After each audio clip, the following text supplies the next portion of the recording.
Good morning, teachers and fellow students. We are the Good Musketeers and we will going to report about ethical egoism. What is ethical egoism? Ethical egoism is a theory that states that people should pursue their self-interest. It is also every person's duty to act in their own self-interest. Now, let's move on to the ethical egoism classification. Ethical egoism is a part or a subset of teleological theory because it is focuses on the outcome of every decision. So, in short, it is a consequence-based theory. According to West Mako 2019, no one is obligated to support the interests of the others. For example, you are planning to go abroad to celebrate your 21st birthday. A day before your flight, your uncle suddenly asks you or invites you to join him to participate into a medical program that aims to help the Filipino citizen. Is it ethically considered to say no to your uncle? The answer is yes. Because you are decide based on your self-interest. And it benefits you as the doer or the decision maker. We have two general categories of normative theory. Okay? First is teleological perspective or teleological perspective. Teleological perspective or theory focuses on the outcomes of decision or consequences. In short, consequences matters because it's a moral obligation or desirable as a goal to be attained. While deontological, on the other hand, does not consider the consequences. In short, consequences don't matter. Because it is an ethical theories in philosophy that places a special emphasis on the relationship between duty and the morality of human actions.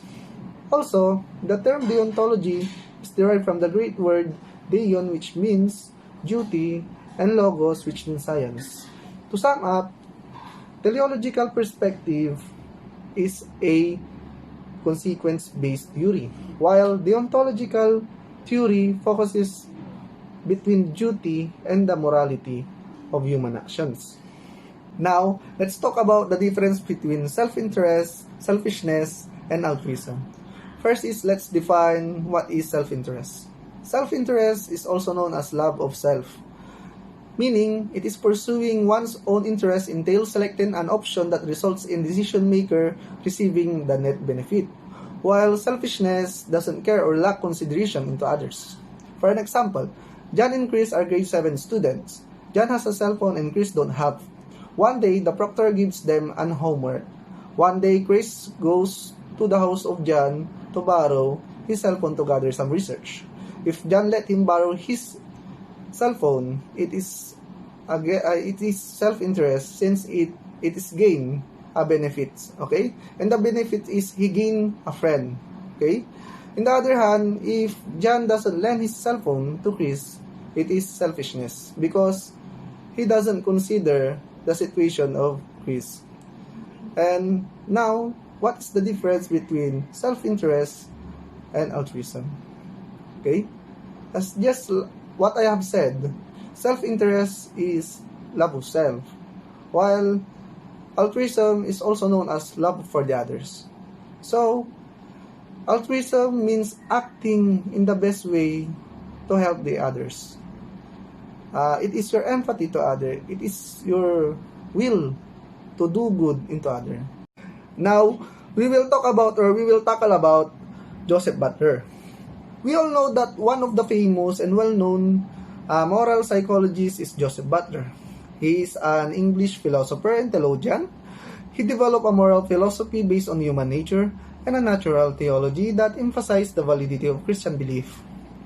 Furthermore, the contribution of Joseph Butler is that he combines ethical principles, ideas, and psychological conclusion. He also believes that human mind is a well-organized system with distinct relevant propensities and principles. As a moralist, he employs or uses propensities and principles to fully understand the nature of human beings. He also claimed that understanding the nature of man is critical or important because many things rely on it. Hello everyone, my name is Harlene Fernandez and I will be tackle the proponent and opponent of ethical egoism. So first proponent is Henry Sedgwick. I'll give you a short background for him.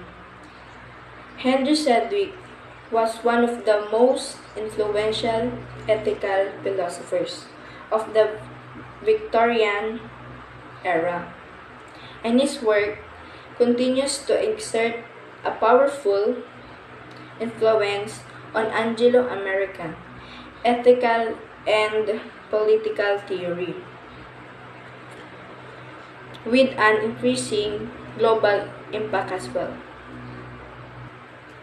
In philosophy, Sedgwick followed the utilitarianism of John Stuart Mill and adopted the ethical principle known as the categorical imperative from Immanuel Kant. He drew on the views of both men for his first and major work, The Methods of Ethics. By a method, Sedgwick meant the rational process of arriving at means of making ethical decisions. All possible attempts at method, he believed, could be summarized by three approaches: egoism, utilitarianism, intuitionism. First, agonism. Agonism that justify an action in terms of happiness it produces in the agent of the act. And the second is utilitarianism. Seeks to contribute to the happiness of all persons affected by the act. And the third is intuitionism. Indicate that ends other than happiness may be acceptable, and that guidelines other than those that promote happiness may be suitable means to the end. By quote of Henry Sedgwick, reason show me that my happiness is desirable and good. The equal happiness of any other person must be equally desirable. We know that happiness is a choice. It is each and every one choice. It can be defined also as contentment. You will be happy if you know how to be contented for what you have and not looking for what you don't have. You will always get or have happiness that you desire. John Stuart Mill is most extensively articulated in his classical text Utilitarianism. Its goal is to justify the utilitarian principle as foundation of morals. These principles says action are right and promotion, as they tend to promote overall human happiness. So, Mill focuses on consequence of action and not on right nor ethical sentiments. Become increasingly critical of what he calls Bentham's theory of human nature. But Mills reject Bentham's view that humans are unwittingly driven by narrow self-interest. Because John Stuart Mill, he believed that a desire of perfection, a sympathy for fellow human beings belong to human nature. One of the central tenets of Mill's political outlooks is that not only the rules of society, but also people themselves are capable of improvement. Each one of us has its own way of living life. They said Everyone is not perfect, but we can learn from our mistake. We can always rely what other people tell to live our life. We are all capable of living in our in our own way. Opponent of ethical agonism, Immanuel Kant argued that fundamental principle of morality is that we should not make exemption of ourselves. According to Kant, we should not perform an action if would behave in a similar way in the same circumstances. Everyone has their own way to handle and how they behave whatever circumstances that they may face. It only depends on you how you will manage as you cannot please everyone the way how you handle yours. Criticisms of ethical egoism. Ethical egoism is often equated with selfishness, the disregard of others' interests in favor of one's own interest. Everyone is better off if each pursues his or her self-interest. However, ethical egoism cannot be coherently equated with selfishness because it is often in one's self-interest to help others or to refrain from harming them. Although ethical egoism has some appeal, the theory has been almost universally rejected as an acceptable ethical theory, which is very contradicting to what we had practiced as a good human being. Stating that in general, helping others also serves to help yourself is a far cry from the view which says our only moral obligations are to help ourselves. Even if this were the case, as we read it, ethical egoism would still endorse hurting others provided that nothing bad for you would ever come. So, egoism does not really line up with our ordinary conception of morality. Here are some examples of criticisms of ethical egoism. One of the most basic criticisms is that ethical egoists typically misrepresent altruism, the doctrine that opposes ethical egoism and bases morality on a concern for others' interests. We can't use the ethical egoism as our basis of ethics. Why? Because it obligates each person to prevent others from doing the right thing if it is not in accord with the subject's thinking. Ethical egoism violates universalism because it provides no moral basis for solving conflicts between people. Ethical egoism seems to be morally insensitive. Another major of criticisms of ethical egoism is the near impossibility for the egoist to maintain deep friendship. Ethical egoism has the same logical basis as a racism. Ethical egoism is a partial and biased, prioritizing one person over everyone else.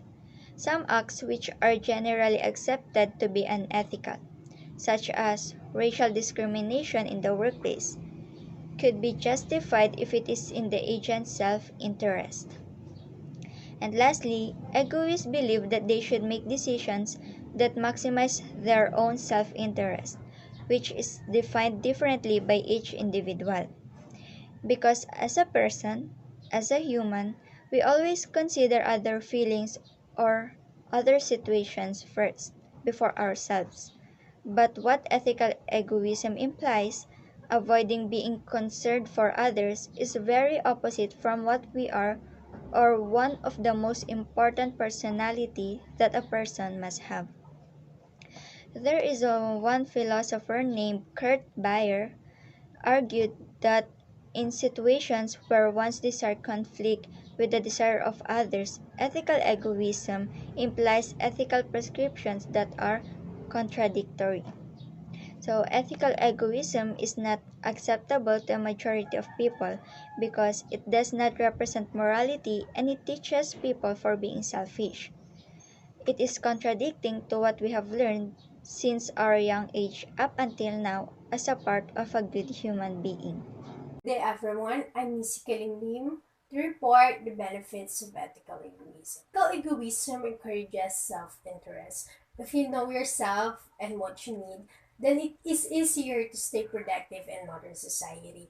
The benefits of this trait in one's life include a high level of emotional intelligence, greater listening and empathy skills, along with improved critical thinking. This combination of factors allows for better decisions to be made, which leads to stronger communication and better relationships. Self awareness enhances leadership capabilities so that your capacity for accomplishments becomes higher. You can have internal and external version of this benefit, which involves how you see yourselves and how others see us. Second, there are more opportunities for personal improvement. If we focus on a path involving ethical egoism, then ourselves interest becomes the top priority. Instead of striving to push others forward, we're working toward making ourselves better in some way. One experience this positive attribute of ethical egoism from a young age.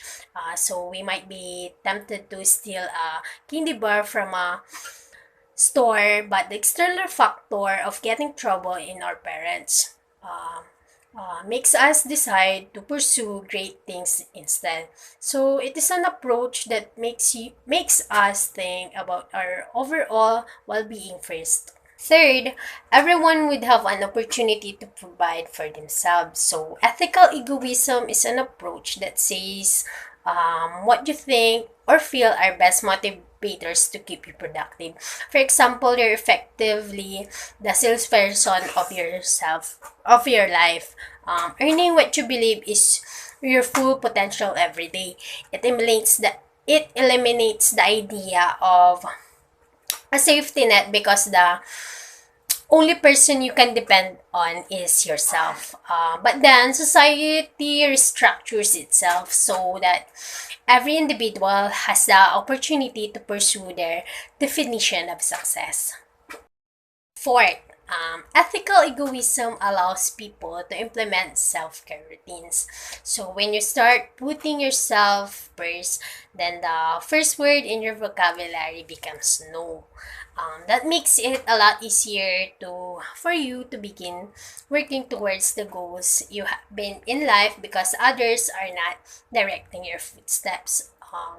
When you eliminate the control of others, then it becomes easier to prioritize your to-do list each day. Knowing that tasks are the most essential to complete helps you to achieve a goal faster. Um, Fifth, no one can manipulate you when you practicing ethical egoism. You become entirely immune to the idea of having someone take advantage of you when society practices ethical egoism. The people who use others to advance their personal agendas will no longer have the option to make others do favors for them that push their journey forward. Everyone will taking that approach so you stay in control of your circumstances at all times. This benefit also means that others don't have the opportunity to guilt you from the things you don't want to do. You're spending your time doing what you think you enjoy the most. Six, it eliminates the autopilot approach that people take in life. Ethical egoism pushes you toward a higher level of success. The people who find themselves stuck on autopilot tend to feel miserable and disengaged. Self-awareness is the keyword that can clear your mind of the fog, making you feel like you've woken up from the long nightmare.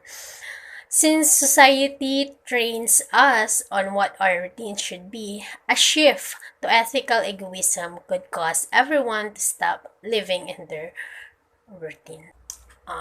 Lastly, productivity would rise in society when ethical egoism is in control. When Adam Smith wrote the Wealth of Nation in 18th century, he suggested that when individuals pursue gratification of their insatiable desire of single-mindedly, then they unintentionally benefit the society as a whole. It is as if they are led by an invisible hand, as he put it in his work. The idea is that people are usually the best judge of what is in their own best interest. Individuals have more motivations to work hard to benefit themselves than to achieve any other goal. That means productivity levels rise because everyone has a focus on their daily needs will be. When everyone is looking out for themselves, then the general good becomes achievable because most people are not going to let themselves be run over by the others. What is bioethics? Bioethics is the study of ethical issues emerging from advances in biology and medicine. Bioethics also helps establish a common ground for a different views. Bioethics comes from a Greek word bios, which means is life, and etika, which means is ethics. My last topic of bioethics are the 5 major issues. The first major issue is the abortion. Abortion, it is the removal of a fetus or embryo from a woman's uterus, resulting in the termination of a pregnancy. The second major issue is the euthanasia. Euthanasia refers to the act of purposefully ending a life to eliminate untreatable sufferings. The third major issue is the eugenics. It is a type of DNA manipulation that creates selective breeding to improve the human race. The fourth major issue is the human cloning. Human cloning is the scientific production of an identical human cell, tissue, or entire body. The last major issue is the stem cell research. Stem cell research are the capable of multiplying themselves through mitotic cell division, and embryonic stem cells even possess the ability to differentiate into a range of specialized cell types. Okay, let us talk about business ethics. Business ethics is the study of appropriate business policies and practices regarding potentially controversial subjects. Sa business ethics, nakapaloob dito ang corporate governance, insider trading, discrimination, corporate social responsibility, at fiduciary responsibilities. Ethical egoism is a normative ethical position which holds the moral agents ought to act in their own self-interest. So within the field of business ethics, seems to be that ethical egoism focuses on what is in the company's best interest. Always remember, self-interest can produce good outcomes. Global Business Ethics Survey of 2018, 40% of employees believe that their company has a weak-leaning ethical culture. And these are the 5 biggest issues in business. First is accounting. Accounting practices is a serious problem, especially in publicly traded companies. One of the most infamous examples is the 2001 scandal. Second is social media. The widespread nature of social media has made it a factor in employee conduct online and after hours. For example, ang isang empleyado ay nag-post sa sikat na website ng kanyang nararanasan sa kanyang pagtatrabaho at tinanggal ito dahil ang kanyang pinost ay lumabag sa kanilang kumpanya. So next is harassment and discrimination. Racial discrimination, sexual harassment, and wage inequality. These are all costly ethical issues that on a daily basis across the country. For example, age discrimination. Ang 40 years old pataas ay hindi hinahire sa isang kumpanya dahil ang gusto ng isang employer ay yung mas mababa ang edad. Next is health and safety in the workplace. Employees have a right to safe working conditions. So dito, responsibilidad ng isang employer na protektahan ang kanilang mga tauhan sa mga bagay na nagdudulot ng kapahamakan. And last is technology or privacy. With developments and technological security capability, employers can now monitor their employees' activity on their computers and other company-provided electronic devices. So why do ethics matter in business? Business ethics enables you to make responsible decisions and maintain highly ethical behavior when running a business. Now let's talk about human sexuality. Human sexuality refers to people's sexual interest in and attraction to others. It is the capacity to have erotic or sexual feelings and experiences. It also defines the means of biological reproduction, psychological, and sociological representation of self. Human sexuality can be understood as part of the social life of humans, governed by social norms, implied rules of behavior, and the status quo. Society's view on sexuality have changed throughout history and are continuously evolving. Each society has different norms about premarital sex, the age of sexual consent, homosexuality, masturbation, and other sexual behaviors.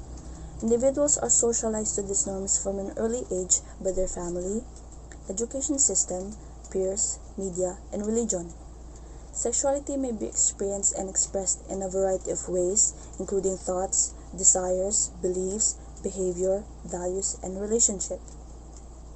These manifest themselves not only in biological, physical, and emotional ways, but also in social-cultural ways, which have to do with the effects of human society and culture on one's sexuality.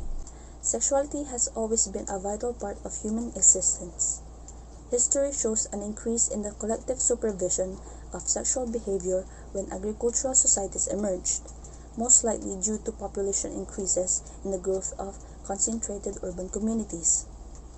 This supervision placed more regulations on sexuality and sexual behavior.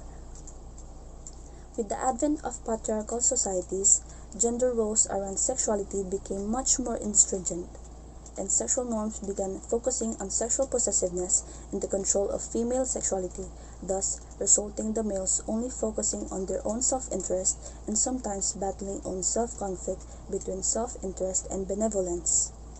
How males and females were allowed and expected to express their sexuality became very different, with men having a great deal more sexual power and freedom. Different cultures, however, have established distinctive approaches to gender. So my topic for today is environmental ethics. So what is environmental ethics? Environmental ethics is the part of environmental philosophy which considers extending the traditional boundaries of ethics from solely including humans to including the non-human world. Environmental ethics believe that humans are part of society as well as other living creatures, which includes plants and animals. A philosophical discipline that considers the moral and ethical relationship of human beings to the environment. So, in other words, moral obligations does man have to the preservation and care of the non-human world. Main concept of environmental ethics. So the main concept of environmental ethics is a branch of ethics that studies the relation of human beings and the environment and how ethics play a role in this. So environmental ethics helps define man's moral and ethical obligations toward the environment, but human values become a factor when looking at environmental ethics. Human values are the things that are important to individuals that they then use evaluate actions or events. examples of environmental ethics are things like water and air pollution. So kadalasan mga taong ano dito is yung hindi marunong pangalagaan ng kalikasan. So tapon lang sila ng tapon. So yun nga. And then the last is the purpose of environmental ethics is they maintain is to provide more grounds for social policies and aimed at protecting the Earth's environment and remedying environmental degradation. So, lang and thank you. So, the next one is anthropocentrism and egoism. So, ethical anthropocentrism has largely been confined to debates in animals and environmental ethics and ethical egoism. By contrast, though usually rejected, has sparked wide philosophical interest. So it really helps to the debates of animals, especially to the surroundings. So lastly is our evaluation. So based on our evaluation in the theory, we found out that ethical egoism differs from the psychological egoism, which claims the people can only act in their self-interest. So and describe how people behave, while ethical egoism is the normative theory that describes how people should behave, and ethical egoism is a part of a theological theory, whereas the decision makers or doers will benefit himself. So that's it. Larvik Fontanilla from BSBA Financial Management. Now, let's answer some questions from our report. Number one question is, what concept of conscience according to Butler philosophy? Conscience always resists self-love and advocates from love of others, and conscience judge between the two interests of self-love and altruism. It is a divine gift, and ignoring it is not an option. In all moral judgment, it has universal power. Number two question is, what is the goal according to Butler philosophy? The goal or the object of analogy of religion was to convince the truth naturally or natural and reveal theology's basic truth or the main truths. Although the argument solely assumed the premises Butler shared with them. According to Joseph Butler, what is the performative acts and gender constitution? Sex, as biological facticity, and gender, as the cultural interpretation or signification of that facticity. Facticity in philosophy is considered one's place, body, past, position, and fundamental relationship to others. In addition, Butler's theory gender is essential, a performative repetition of masculine or female activities. What is the contrast of ethical egoism and ethical altruism? Ethical egoism is the theory that oneself is or should be the motivation and the goal of one's own action. Ethical egoism is the normative ethical position that moral agents ought to act in their own self-interest.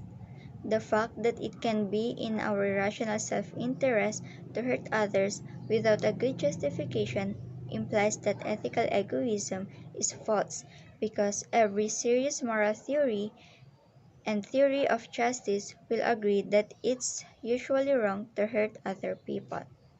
For example, Rand contends that it would be absurd to claim that a husband who spends a fortune to cure his wife of an illness does so entirely on her behalf. For an ethical egoist, the motivation to help family members and friends is one's personal connection to them and the distress that would be caused by their misfortune or suffering. Another example is Jack believes that Jill should promote her own interests in accordance with ethical egoism. Jack might believe this, but he isn't going to tell Jill, so he looks to his own self-interest first. Egoism involves helping others with the expectation of help in return, while altruism involves helping others with no expectation of help in return. Because altruism is an ethical doctrine that holds the moral value of an individual's action depends solely on the impact on others individuals, regardless of the consequences on the individual itself.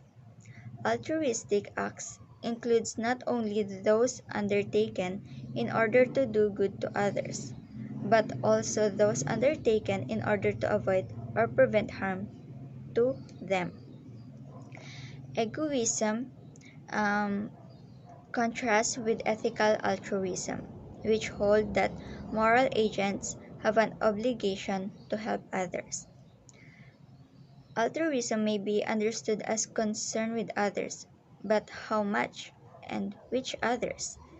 At the opposite extreme from egoism is the view that we only act for the sake of others, and we do so for the sake of all others.